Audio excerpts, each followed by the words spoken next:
My name is Jason Tebow. I'm going to be your moderator for the So You Want to Rule Dystopia panel, wherein we're going to be talking about various governments in dystopian fiction. Can everybody hear me? Yes. Excellent. Excellent. So first I'd like to start by having our panelists introduce ourselves. We'll go from your right to left, I guess, if I'm right. Okay, good evening everyone. My name is Jennifer Koss. I am a legal assistant by day and a Jill of all trades by night. I run a writing group. I'm in the process of writing my first novel. It's going to be cyberpunk dystopian. I was recently published in Lightspeed Squares Destroy Science Fiction. I also spin fire in Women of Color of SFF cosplay.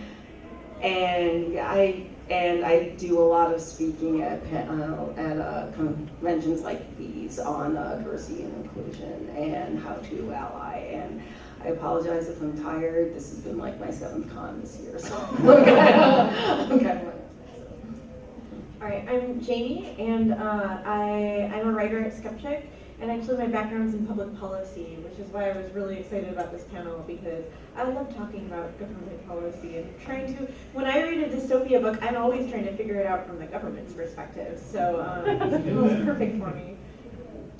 My name is Tina Dadaboy, formerly of Skeptic, currently of Free Thought Blogs. I've always had an interest in dystopian fiction, even back when it wasn't cool, not to look hipster here or anything.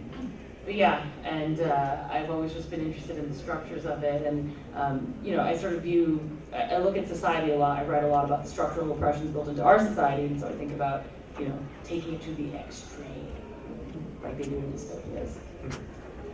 My name is Steph Montgomery. I actually have 2 degrees in political science. I've spent a lot of time thinking about world domination. I'm also a blogger by night for Grounded Parents, which is a Parents Name Skeptic's sister site.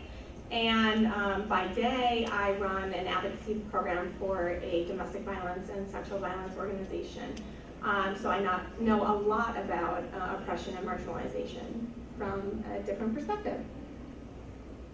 Okay, so just to make sure that we hit the high points, since we explicitly mentioned 1984 and the Hunger Games right in the description of the panel, I want to make sure that everybody gets a chance to talk about those, and then we can branch out into other dystopias that we want to talk about.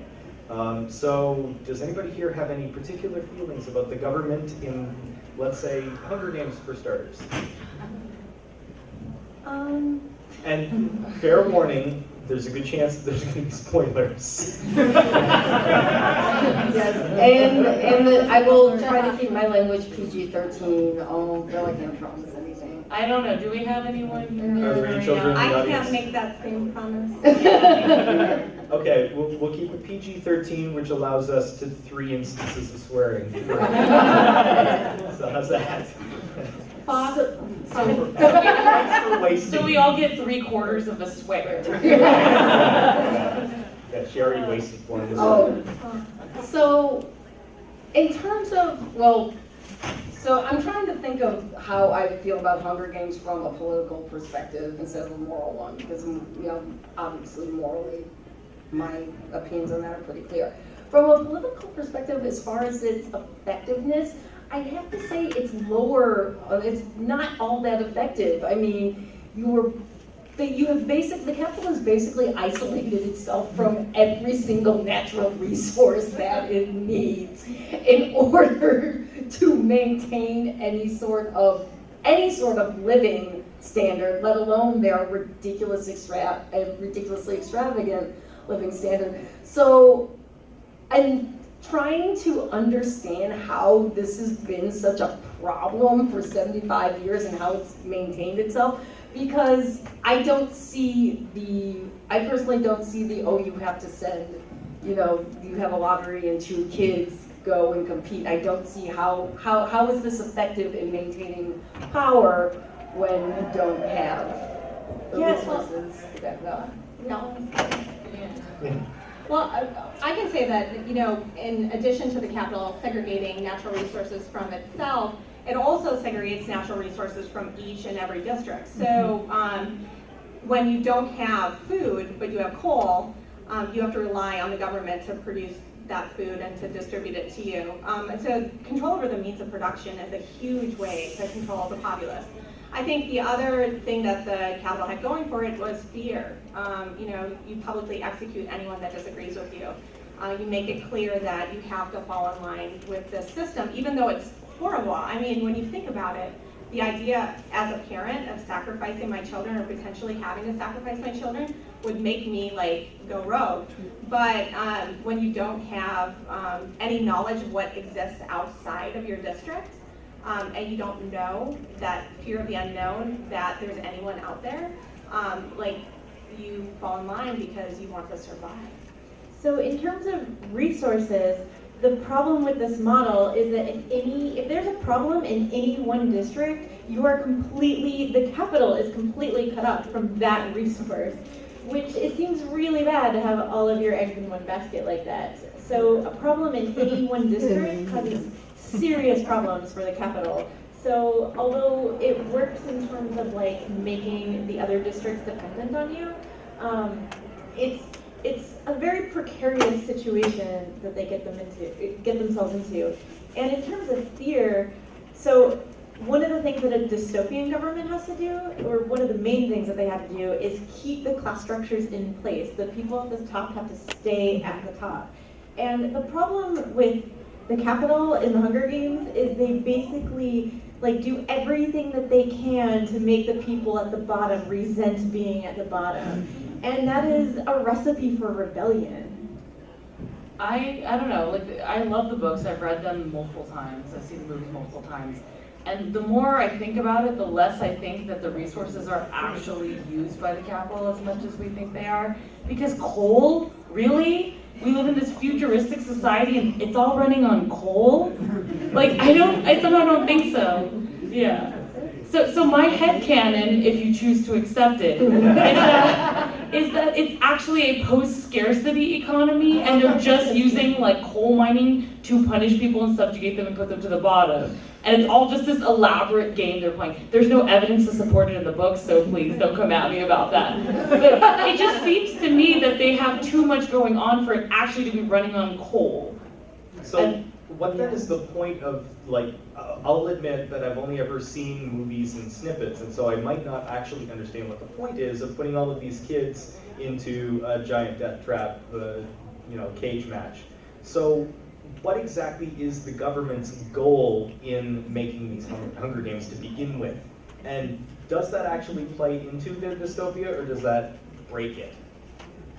I mean, ultimately it breaks it, but I think the intention was to make everybody feel like their child could be part of this, and also to foster rivalries between the districts and breed resentment between them, so that way they don't resent the Capitol quite as much, although they do, of course. And yes, exactly. Okay, so it's for entertainment. Yeah, it's called Pan Am, so Pan Am circuses, Yeah, okay. circuses. By the way, in the Hunger Games universe, I just read the books, you guys, right before I came to Convergence, so I just finished them. And I don't remember any mention of anything outside of Pan Am. And I wasn't sure, was it all destroyed in a war? Are there other countries? I was really confused about that. I think the U.S., yeah. Okay, so this is the last. I mean, there may be other countries, but they're not super in touch with each other. So maybe there's some kind of people left in Asia or Europe or something, but. Because one of the things that will often bring down, I guess, real dystopias in our world, or just real dystopian-like places, is access to outside information. Mm-hmm. And I was sort of wondering where the outside, I get that maybe they just didn't have access, but it just felt like Pan Am couldn't have been more than the U.S. Southwest. So I don't know. I just thought there should be something outside of it. I didn't know what was going on with international affairs. Just so you guys know, I will be taking questions as soon as we get through some, a couple of dystopias, and we'll circle back around to whatever you're thinking of. So you can save your arms, your arm muscles. And if you think you forget it, write it down or something. Yeah.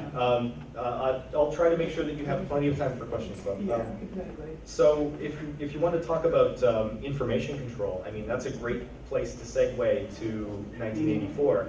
Because obviously that's a society that so tightly controls its information flow that it would rewrite history. So So do you guys want to talk about how effective that might be? I actually, so full disclosure, I was raised in a Pentecostal household. So, and I also went to a Catholic school that was run by Opus Dei.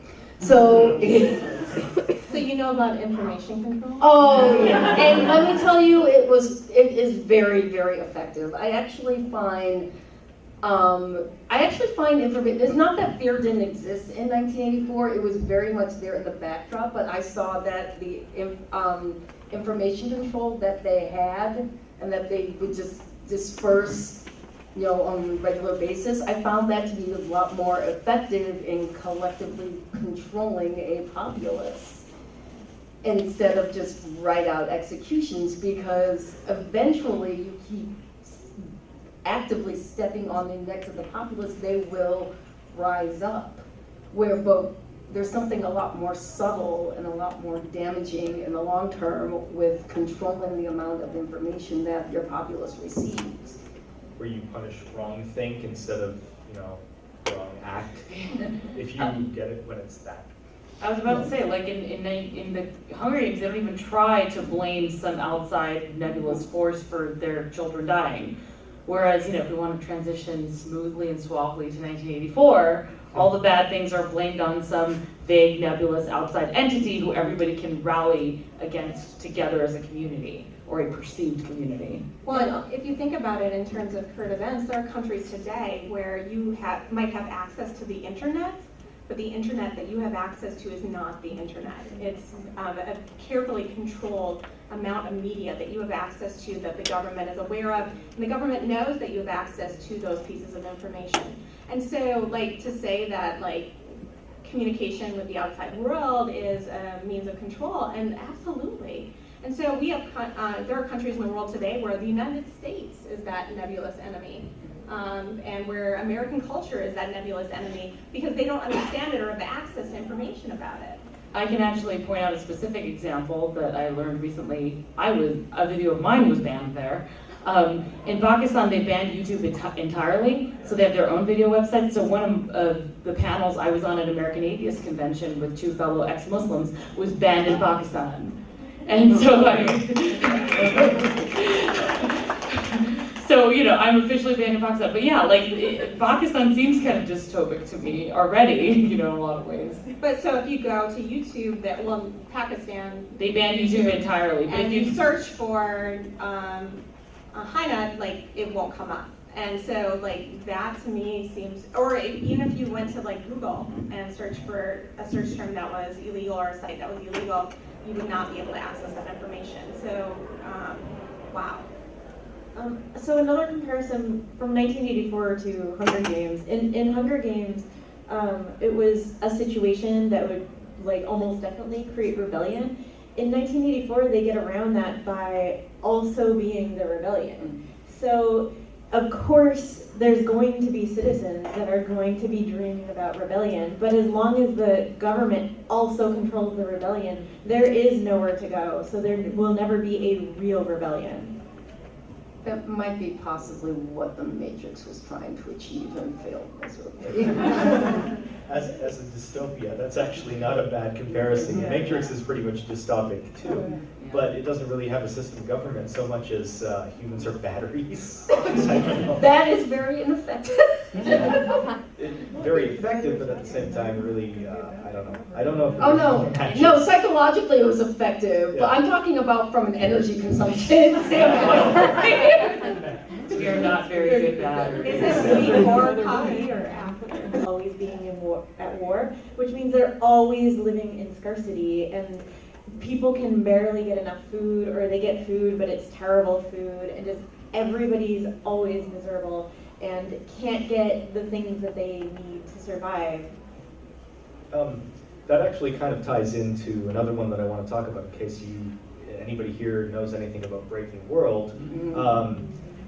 The whole idea behind that is that the government very liberally gives out happy drugs that also make you sterile, and the soma. And it's less thought control than it is population control. everybody's expected to go out and have fun and be debaucherous, but if you actually get into like a love relationship with somebody and want to procreate with them, that's taboo. Or if 1984 you is actually similar too. procreate with them, that's like the worst thing of all. Right. Well, I mean, 1984 has some version of that with sex becoming our duty to the party. Oh, yes, Slide back and think. Which I think is the best way to sort of kill the mood with your partner. Unless your partner is Big Brother. All right, I'm sensing. I feel like a Rule 34 just happened. Yeah, I think 1984 is out of all the dystopian worlds that I have ever read about, probably the most likely to be an actual workable government that lasts a very long time. They have a complete working economy where people are producing goods, they're happy producing those goods, everybody gets all they need, you can have sex all the time with whoever you want. There's obviously limitations, but you're sort of always you're always given all these material things to try to make you happy, so you sort of forget that Do you mean there's Brave New non-material World? things. Oh yes, I Yeah, mean that's Brave right. New World, sorry. That's okay. And that seems to work better than fear systems, which is what's in most dystopias, because you're always going to have a threat of rebellion when you're ruling on fear. Yeah, if you make everybody happy, they're not gonna rise up and rebel. But if you're also tightly controlling their mental thought, their mental processes, then you can catch rebellion in advance. That seems like a lot of work.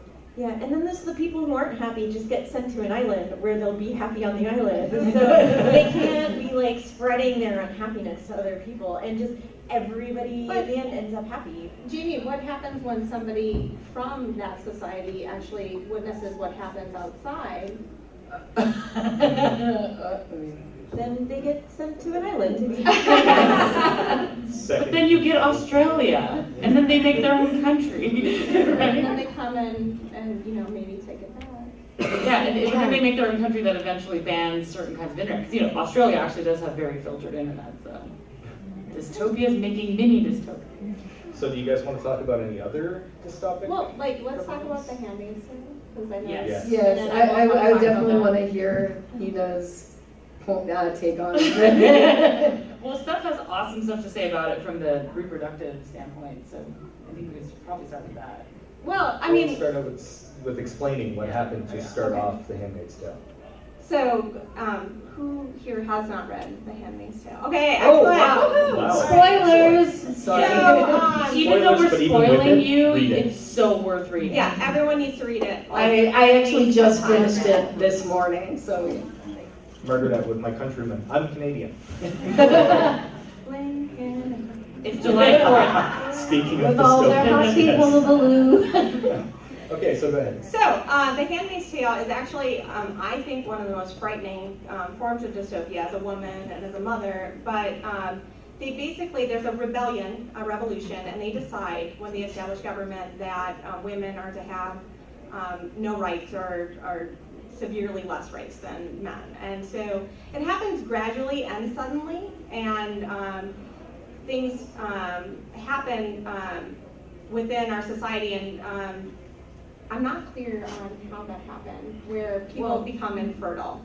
There were various nuclear explosions. There were wars going on. There's also the implication that sort of industrialized productions and runoff and Yes. pollution had an effect on that fertility. Yes, and then of course, women were also blamed for making, Bad choices, like bad having choices abortion like or having an abortion or comprehensive birth Or just control. not having children all the Of course. time. Of course, the initial event that sparked all of this is supposed to be like post-apocalyptic U.S. government, Yes. where a false flag attack was committed on American soil and blamed on Muslims that destroyed the government, basically lopped off the government's head, and a Christian group called Sons of Gilead rose to power as a Jacob. Sons of Jacob. Jacob. Yeah, okay. The Yeah. place But is the- called. Right. And so, ultimately, they establish this government system, they remove most rights from women, and they place women within a caste system, and men within a caste system in society. Women who are fertile are placed into internment camps and who are trained to become handmaids and essentially serve as vessels for life.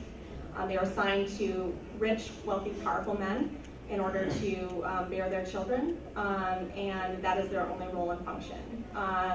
Other women are also marginalized within the society, and handmaids have their children forcibly taken from them, and they're appropriated by wealthy and powerful people. So essentially, women have very few rights within the society, but there are many women who have more rights and are sort of complacent in this dystopian situation where they are sort of okay because they have more rights than the handmaids and they think that they're doing all right.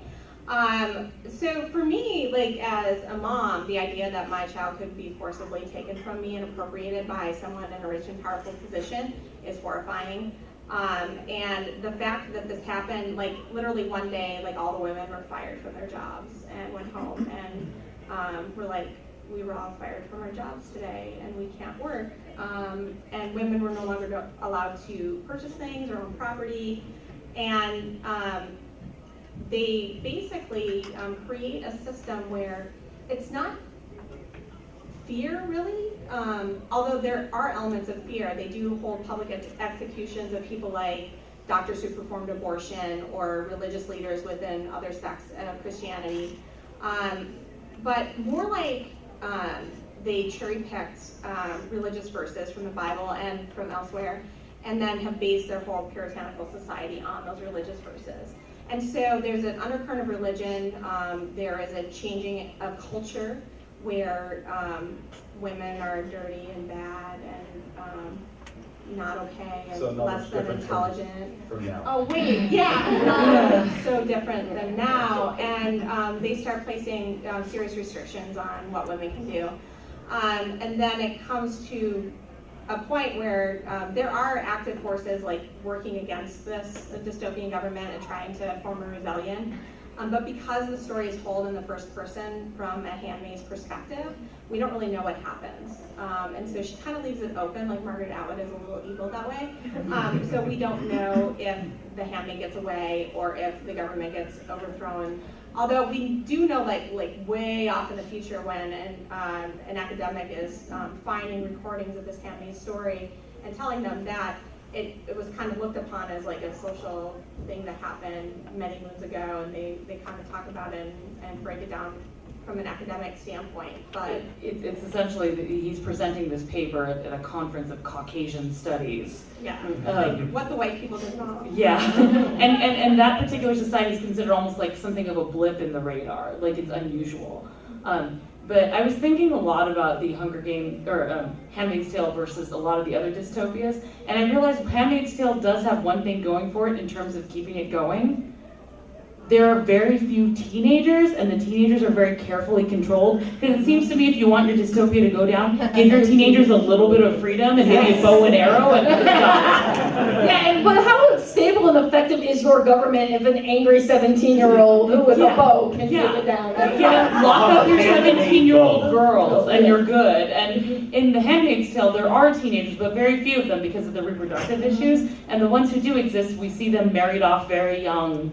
In these arranged marriage situations, and if they are lucky, and I use the term very loosely, to be married in the first place, because the deal is when you become a handmaid. So I just finished reading it this morning. So, if you happen to be like, for instance, I cannot have children. I would be sent off to the colony labeled an unwoman, and the colony is these colonies are basically places that are full of toxic waste, and I would be put on this toxic waste cleanup team. And that's basically what would happen. Yeah. If you happen to be a handmaid, you are stripped of everything, including your name. You literally become Offred, which is the name of Fred. Yeah. Of Fred, or of Glenn, or of Scott, or of Jason. You know, that is how you are I'm sorry. classified. You end up assigned to me. I'll So- try to treat you with that. One of the things that's really different about this dystopia than the others we talked about is there are other countries that are very different outside of it. Oh, yeah, they have There that. are free Yeah. countries surrounding it and visiting. And so I think that, I mean, to me, their government seems especially unstable out of all that we talked about. And one of the reasons is because you can only control information so much when you're surrounded by free societies. I think the other thing that's different is that it's a young government. That everyone that exists as an adult remembers what it was like before. And So was 1984. yeah. 1984 was transitional. But I mean, it's not as immediately right after. I mean, I read Handmaid's Tale as a teenager, and I recently reread it for this panel that we did yesterday, and it really struck me, just in the reread, that there's you're in your 30s, you have a husband, you have a child, you have your freedom, to remember what that's like to have had an established life and then have that taken away from you. It's so much different than so many other dystopian books that we read, which is another reason why, again, I strongly recommend it. I promise Atwood is not paying me off or anything. Well, and I also think that, by marginalizing 50% of the population, like no woman has as many rights as men, but they also develop a caste system for men. And so men have an opportunity to earn their way up the ladder, whereas women have their roles defined. And so everyone's almost complacent in the marginalization that's happening. Men also shirk their requirements all the time. They are breaking rules all the time, and there's no punishment. it's implied that there could be consequences if they are too obvious about it, but as long as they're kind of secretive, they can pretty much break any rule. And that's another one where I think, I recently read a book called God's Brothels. It's a highly disturbing book, but it's about polygamist sects that exist in our modern world, and there's stories of women and children who have escaped these groups. And the way that the systems are set up in Handmaid's Tale, it struck me that young men are not allowed to get married and stuff. They have to wait till they've achieved certain things in the world. They have to become essentially war veterans or heroes, and then they get to be commanders and things like that, and have wives and handmaids assigned to them. And that's true in these polygamous sects too, where young men are often driven off so that all the older men can have all the young wives in these groups. And as long as you sort of hide your indiscretions as a man, you're fine. And this is true in a lot of countries. I mean, Pakistan, to go back to that modern day dystopia in a lot of ways, I remember visiting there as a teenager and seeing these beautiful young men just on the sides of the roads and wondering what the hell's up with that. Men were generally having sex with those guys, usually for money and things like that. And so, as long as you are still married and have children, you can do whatever you want on the side, just as long as you're not caught. And it's safer with men because you can't get a man pregnant, generally speaking. So that's kind of that's what strikes me about Handmaid's Tale. Even though it's a very unstable dystopia, it has probably the most echoes of reality in it than all the other ones. Yeah, it strikes me that, so I recently reread all these books to get ready for this panel, and I read 1984 again, and then I read Handmaid's Tale again.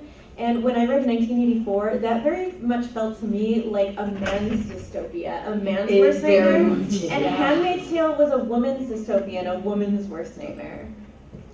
Which, coincidentally, they were written by a man in a woman's perspective. Well, Speaking and of ironically, as a she man, wrote it in 1984. So as the man on this panel, who is the moderator, I'm going to ask us to Man panelist?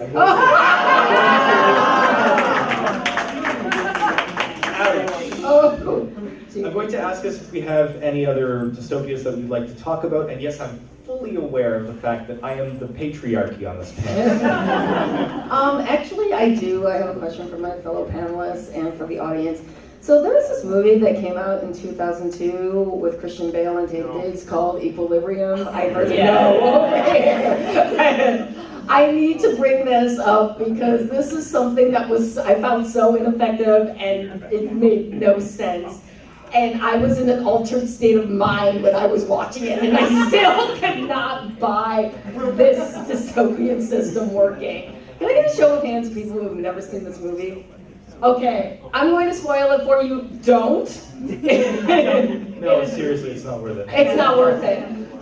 The way they get their dystopian society to work is this major conglomerate produces this drug which is allegedly strips you of all emotions. Now, for those of us who actually took freshman biology or biology in high school, you understand that emotions are something that are incredibly complex and take place in all layers of the brain. I'm not exactly sure how this drug is going to be able to go through all layers of your brain and completely kill off your emotion. Also, how are you still getting up and doing things? Like, I imagine, I guess I wasn't as weirded out by it because I was a big fan of The Giver as a kid. So I just thought, oh, it's something like that. Or maybe joy and sadness went for a joyride somewhere, leaving only anger and disgust to control you or something. Well, and it's like in Serenity, Miranda, they tried to pump happy drugs into the system and it like backfired. oh yeah, they tried to remove aggression Yeah. from the populace. And they ended up amping it up to And they 11. ended up like Yeah. like boring people to death or turning them into reavers. Actually, the saddest part to me of Equilibrium is the fact that nobody could have pets. Oh, it's a heartbreaking scene. Yeah, and as somebody who loves my four-legged friends quite a lot, that was the part that made me go, oh hell no, I'm not living there. If they did have pets because they don't care about them, they would just let them die because Well, the fact it doesn't strip you of any rationality. A lot of people now. Aww. Oh.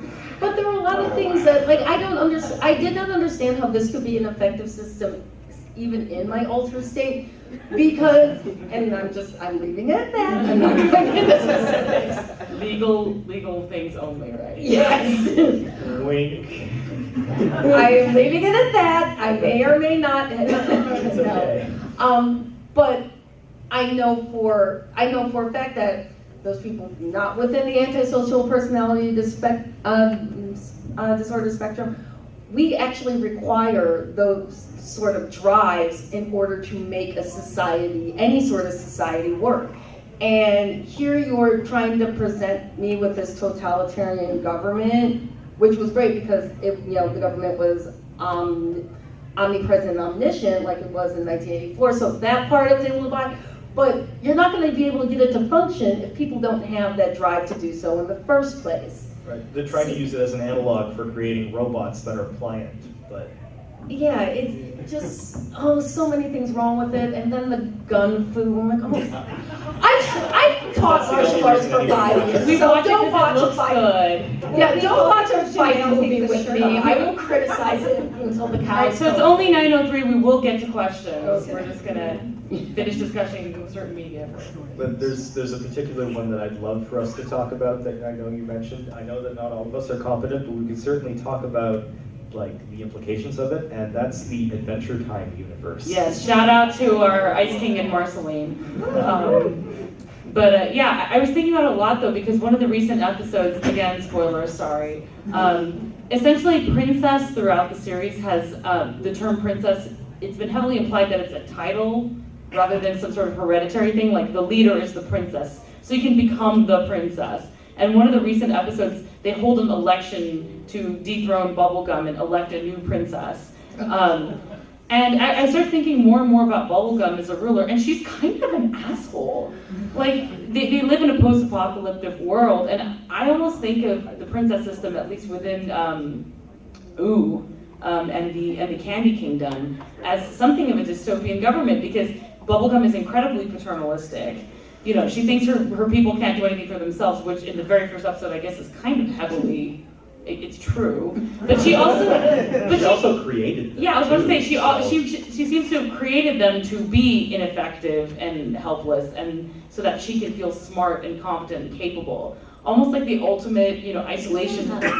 Yeah, like almost the ultimate isolationist nerd girl fantasy of like, I can make these helpless things that have to rely on me and my intelligence to survive, and I can just shun all men and just lock myself up in a lab and have these two little peons to do all the work for me in terms of defending the kingdom. I mean, I love the show and I love Bubblegum for various reasons, but yeah, it is pretty dystopian in that way. Lemongrab. Unacceptable! Bubblegum creates Lemongrab. Lemongrab is this character who's like got a lemon for a head, and all he does is screech about wanting more power and wanting more autonomy. And when Bubblegum allows it, he creates this sub-dystopic, where he becomes like Duke of his own little lemon kingdom. And everything is really gross and scary and disturbing. Also, I mean, there's one episode, I forget what the name of the character was, but there's this like warrior type character who she has to sort of keep imprisoned or, you know, get rid of, and he comes back alive. But at one point he shrieks at her, "You were my glob!" And glob in the universe is God, and essentially she created this thing and it didn't work out the way she wanted, so then she just sort of shoves him in a closet. And Right, that was like one of the first iterations. That was like a beta of Lemongrab. yeah, essentially. So I think that's just about all you really wanted. I mean, I was gonna bring up Metropolis, but I don't know. Oh, if you want to go for Metropolis, I'm not competent to talk about, but absolutely. Well, I don't, this is a panel of people, not me giving a speech. Go for it. No, please do. Please do.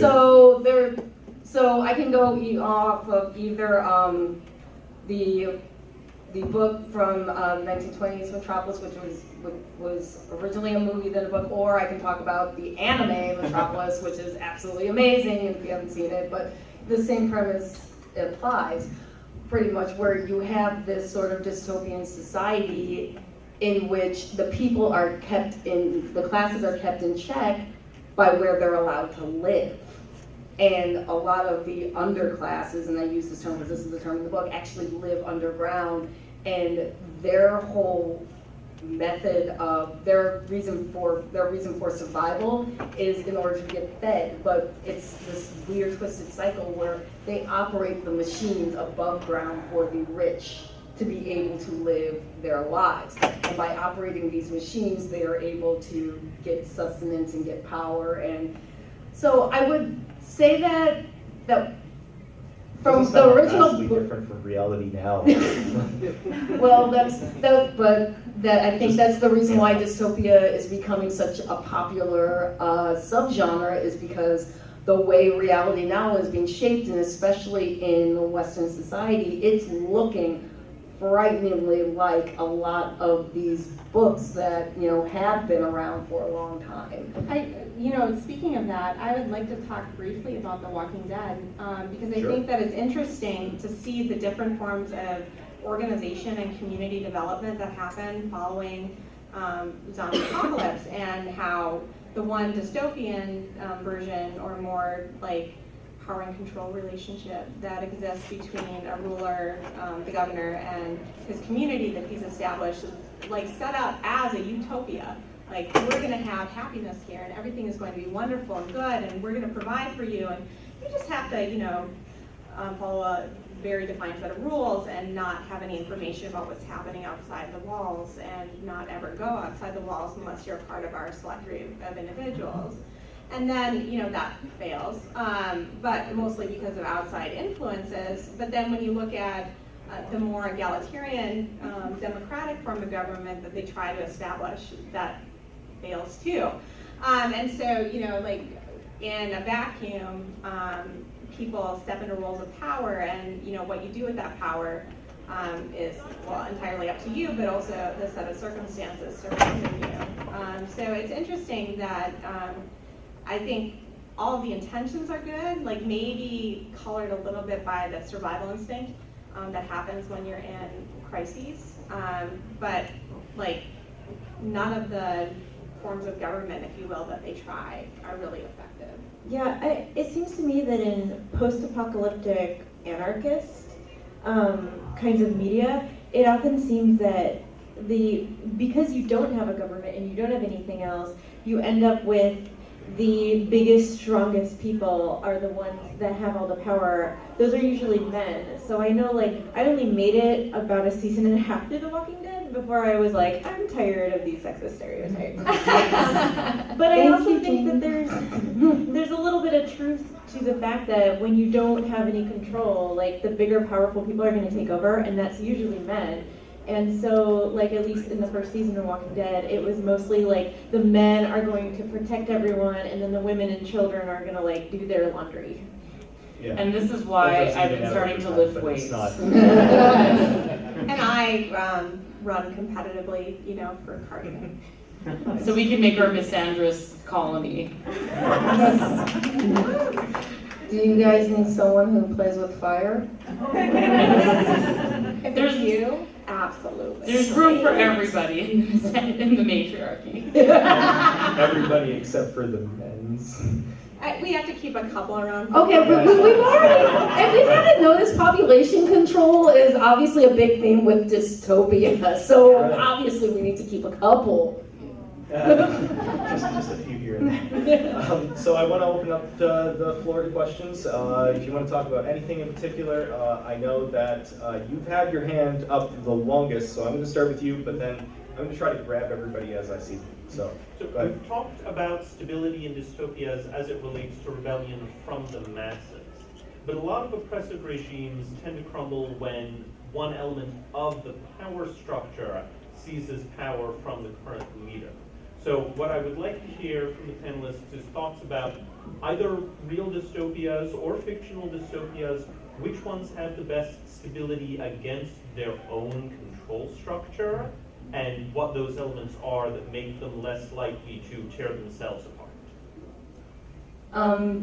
Do they have to be current if we're talking real? I will take any dystopia. Because was actually the first person who jumped into my head when you mentioned someone who was part of the system who took over and then systematically started killing off all of the people who were a threat to him, bringing in his own entourage, for lack of a better word, and setting it up so that they could never accumulate the same amount of power even together that he had. It's like the French Revolution. Similar thing happened there, you know?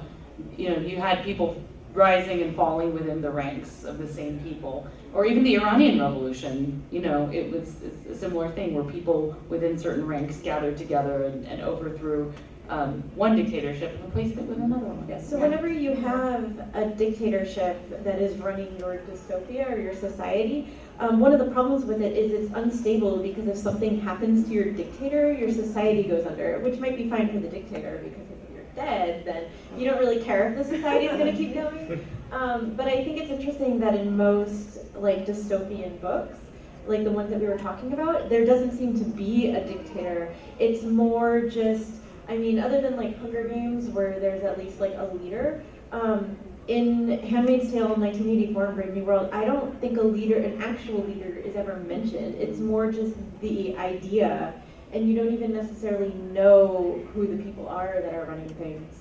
And that might be part of why they have some stability. It's because, there's enough power dispersed to enough people who buy into the notions behind the society that, no one person is going to accumulate enough power to do anything about it. And nobody necessarily knows who you are. Yeah. And Yes. I think that's really important. Within most of the dystopian fiction, the government is really an unknown, and you don't know who they are or what they're capable of, or sometimes you do know what they're capable of because they visibly show you. But it's very mysterious, and even having vans driving down the street and you don't know who they are. It's always Google. I just saw Bruno the other day, so it's not always Google. Oh, that's a false flag. To make you think there's competition with Google when there actually isn't competition with I Google. inadvertently mooned the Bing camera. Oops. Inadvertently. Was that my dad's putting air in my back tire, kind of bent over, and my dad looks up and goes, "Hey, what's Bing?" I turned around and there goes the car with the camera right on top, and I said, "I wonder if they're gonna blur that out." I can't So do we have any other questions? Well, Yeah. I was just going to say that I think these fictional governments, one of the reasons they're probably really unlikely in our world is because there is not a specific person trying to get power. Because I think that human nature, there's always going to be someone who wants power for themselves. And I actually don't think those governments are necessarily, I don't think we could actually have one in our world.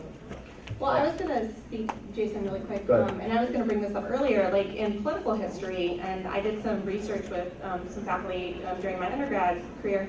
on income inequality, and all other things held static, controlling for a democratic form of government, religion, and GDP, countries with higher income inequality, so a Gini coefficient, have more conflict and more civil unrest. And so you're more likely to overthrow your government when there's a 1% and then the rest of the populace, and there's a high gap between the rich and the poor. Whereas in countries where everyone's pretty well off, or there's a huge middle class, and there's a small gap between the rich and the poor, so to speak, and there's less civil unrest and coup d'etat. So I'm going to take a question from you in the red. Really quick about Handmaid's Tale. Don't you really usually fall apart because all of the children are being handed off to the rich, and therefore you're creating this huge vacuum of basically worker bees, so to speak. So they would kind of fall. It sounds like it would fall apart. Eventually, they're not going to have any slaves to traffic anymore, is what you're saying. Yeah. It does fall apart, so Yeah. it strongly implies that it is not a lasting society. Yeah. That it doesn't last for very long. It doesn't tell you how it falls apart, but yeah, it definitely fell But apart. that's a by the great end. idea. So in the purple? So I've been trying to develop my skills to create my own dystopia. And so far what I've learned is that I need to work on information control and isolationism. Are there any other skills that I should I just heard some good Thomas advice. So. Yes, and so like what I would say in my expertise as a world dominator, that like if you can employ some sort of sexual violence or consistent fear of sexual violence in your dystopia, that you'd probably be more successful. Like people have a visceral reaction to the idea that they might be violated in that way, and like I think and this is like a downer, but I think that that would be an extremely effective means of control. You have to also have a working economy, and so you basically, people need to be able to get food and they need to be able to get sex. And if one of those, if there's a scarcity and they can't get it, people will go to, it doesn't matter how much fear that you employ, people will take a lot of risks to get food and sex. That's what the So- Romans meant by circus. Yeah. Right, bread and services. And as a former fundamentalist and somebody who looks at fundamentalist religion a lot, I'll tell you, one of the best ways to get people to sort of buy into your dystopia is to create an enemy that they can feel united against. Because, you know, as a Muslim, I was always told the whole world hates Muslims and Muslim blood is cheap and everybody wants to kill Muslims and, you know, that's why we need to stick together. And then, you know, Christians in the US, despite being in a majority and, you know, dictating half our laws, think that they're an oppressed minority and the secular world is out to get them. And that's a very strong driver and a really great way to have people pledge their allegiance. Even if they're half-assed about their religious beliefs, they'll still buy into the group identification of the religion. Can I say that indoctrination at a very young age is very important? To make all school children stand and put their hand on their heart and say the Pledge of Allegiance every morning to a flag, to me is very creepy, and I don't make my children do it, and they're probably going to be outcasts. But like honestly, if you can create blind allegiance to something without getting something in return, then that's an ultimate form of control. And if you can indoctrinate young so that your children just blindly believe this without even knowing why, that's an extremely effective. Well, I think there's a limit to that, though. You can't just give them blind beliefs. You have to give them some token that there's some reason that they're believing what they believe. And that could be an external enemy and or allegedly reasoning behind it. But yeah, speaking of the Pledge of Allegiance, any sort of ritual that people feel is part of their lives and is a comfort to them. Because no matter what the ritual is, even if it's not inherently comforting from an outside perspective, if you have them doing it from a young age, it feels comforting because it's familiar and it's something that you do all the time. You also want to make sure that whatever body of government you come up with is collective, intangible, and anonymous. So that's, There's no targets. Yes. So that way you do not have targets, but the power is there. Like in 1984, A Brave New World, we know that there is this power there, but we don't exactly know what Big Brother is. He has a However- face, but it's not That anybody anybody- actual, like an yeah. actual person. So I think that is actually helpful to keep a government, keep your government in, well, not in suspension, but sustained for long periods of time. Also, the novel that I'm writing, I have developed what I call a tech caste system because there's transhumanism in my novel, and I actually took a cue from Huxley on this, in that there are different castes. Human beings are born in different castes, and they have different abilities. So they're the upward mobility myth. Well, yeah, it really is a myth in my book. Okay. People are very much Well, stuck. speaking of mobility, they have to have the illusion of some sort of mobility. There like has to it- at least yeah. be the American dream. Yeah, you have to at least you have to feel like there's some sort of level of power you can achieve, and people who are lesser off than you can look down on, and you see that in Handmaid's Tale a lot, and Hunger Games, and any number of other ones. Yeah. So I'm going to take one more question. There was a gentleman in the back that has a Captain America shirt that was raising his hand for a very long time. You've been very patient, sir. What's your question? It wasn't so much a question as it was just building off of what you were talking about with equilibrium, the washing out of emotions, Okay. how it just doesn't work. Part of that movie that I got so upset with was that they had a flag, and they had certain Pledge of Allegiance. So they had rituals, they They had have symbols. rituals, but they have How no. could they possibly have that if there was no emotion? The entire to movie inspire makes will? no sense. Okay. But knives cutting up swords, y'all. So, Mr. in the back? In terms of equilibrium, I am sorry,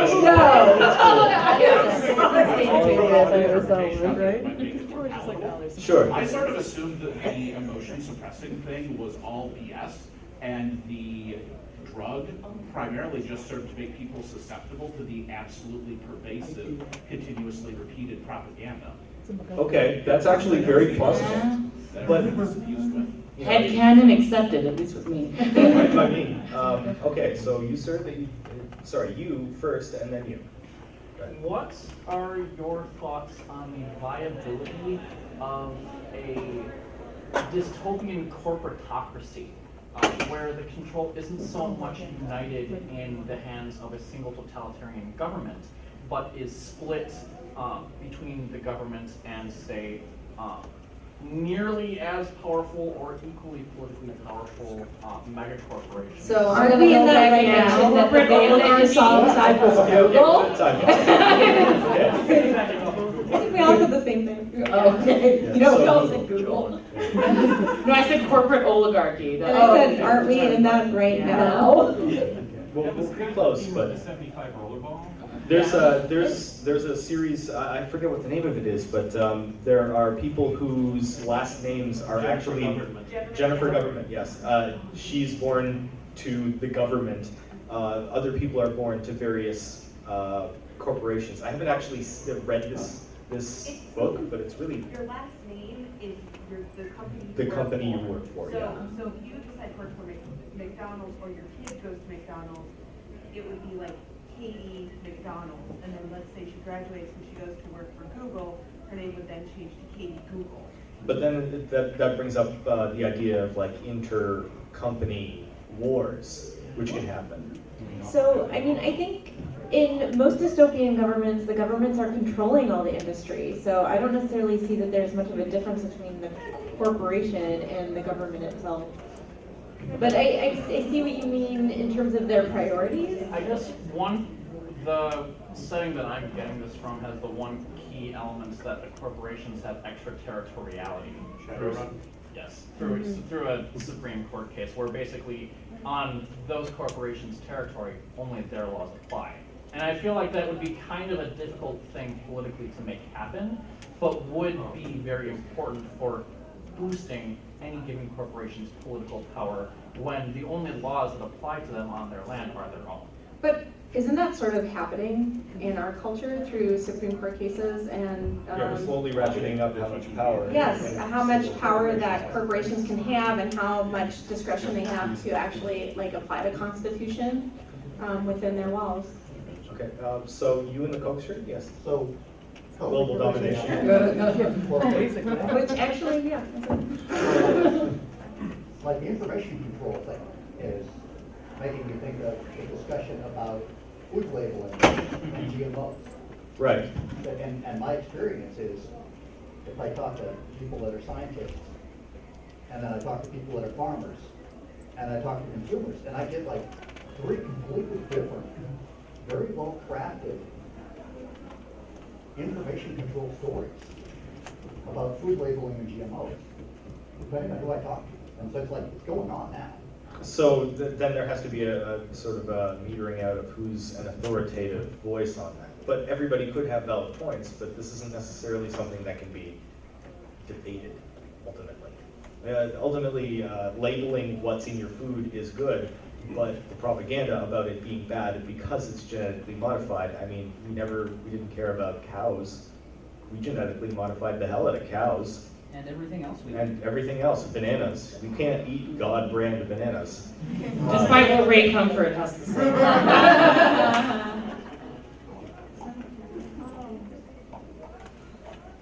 Going back to the advice portion about Advice. So you want more advice on how to rule the world? Okay. well,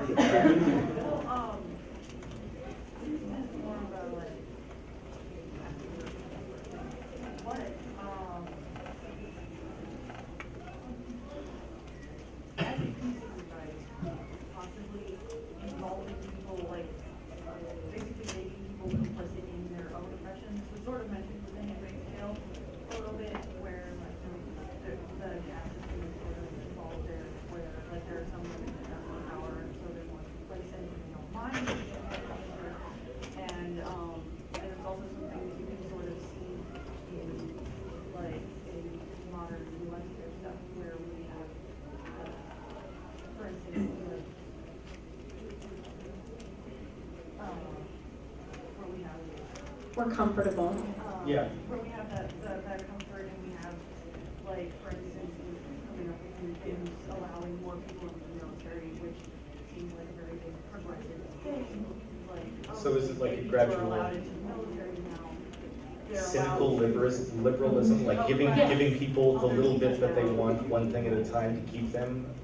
You're essentially describing some of the tensions between assimilationism and radicalism. Yeah. You know, where, you know, you gradually allow more and more people to become part of the mainstream and part of the norm, but at the same time, how radical is that really? You know, So you can go. you have equality now. Yeah, you have the same equality to join into a system that used to be essentially a chattel slavery system for women, and also you can go off and die for us now too. Yay! You know, all right. So sadly, we've only been allocated 1 hour, and I know you've got plenty of questions and we've got plenty to say. So I want to give everybody a chance for one final thought. And we'll be at the then bar later. We'll Oh, and a lot of us will be at the Free Thought Blog Oh, yeah. / Skeptic party rooms Party as well. rooms. So if you want to corner us, well, don't corner us, but Because we're badass put your and we boots might. on our throats. that's an entirely different negotiation. I do not consent. Okay, so you want to give your final thoughts? No? Start on that end. So. Well, that was the final thought. Let's go to the Free Thought Blog's party room. You guys have anything?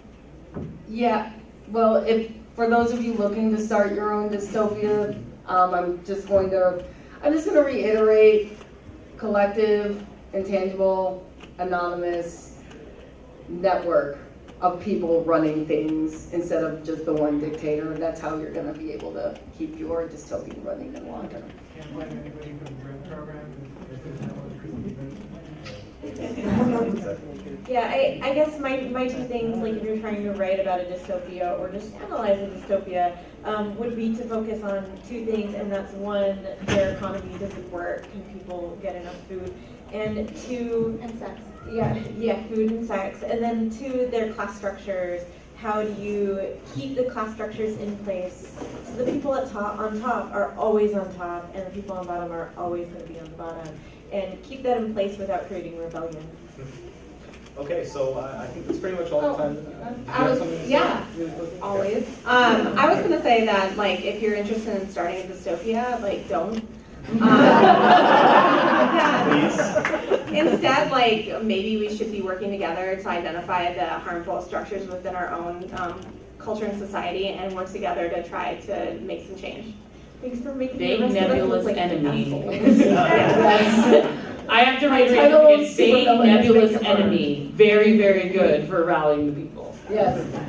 Well, we have, thank you, for joining our League of Supervillains over here. I feel like I just created a Masters of Evil group here. Thank you very much all. Enjoy the rest of the time.